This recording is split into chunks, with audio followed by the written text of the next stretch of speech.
Qatar റാസ്ലഫാൻ വ്യവസായ മേഖലയിലെ gas ഫാക്ടറിയിലുണ്ടായ സ്ഫോടനത്തിൽ മരിച്ചവരിൽ കോഴിക്കോട് സ്വദേശി തൂണേരി വെള്ളൂർ സ്വദേശി അർജുനാണ് മരിച്ചത്.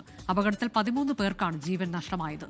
അജി കുഞ്ഞുമോൻ വിശദാംശങ്ങളുമായി. അജി, ദുഃഖകരമായൊരു വാർത്തയാണ്. ഇതിൽ ഔദ്യോഗികമായി അറിയിപ്പ് എന്തെങ്കിലും കുടുംബത്തിന് ലഭിച്ചോ? നേരത്തെ എംബസിയുടെ ഭാഗത്ത് അങ്ങനെ ഉണ്ടായിട്ടില്ല എന്ന് അജി പറഞ്ഞിരുന്നല്ലോ.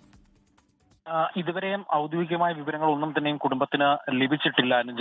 ഇന്ന് രാവിലെയാണ് ഇത്തരത്തിൽ മരണപ്പെട്ടു എന്നുള്ള വിവരം ബന്ധുക്കൾക്ക് ലഭിക്കുന്നത്. അത് ഖത്തറിൽ ഒപ്പം ജോലി ചെയ്തിരുന്ന ബന്ധുക്കളോടാണ് ഈ കമ്പനി അധികൃതർ ഇത്തരത്തിൽ അപകടം സംഭവിച്ച് മരണപ്പെട്ടു, പരിക്കേറ്റിരുന്നു എന്നാണ് ആദ്യഘട്ടത്തിൽ അറിയാൻ കഴിഞ്ഞത്. എന്നാൽ മരണപ്പെട്ടു എന്ന് ഇന്നാണ് അറിയാൻ കഴിഞ്ഞിരുന്നത്.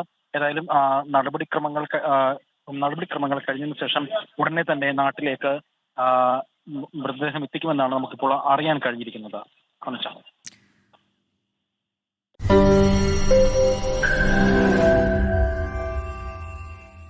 ലോകത്തെവിടെയായാലും ഏത് സമയത്തും 24 വാർത്തകളും ഓഗ്മെന്റഡ് റിയാലിറ്റി പാക്കേജുകളും എക്സ്പ്ലെയിനറുകളും വിശദമായി കാണാൻ ഞങ്ങളുടെ യൂട്യൂബ് ചാനൽ നിങ്ങൾക്ക് സബ്സ്ക്രൈബ് ചെയ്യാം.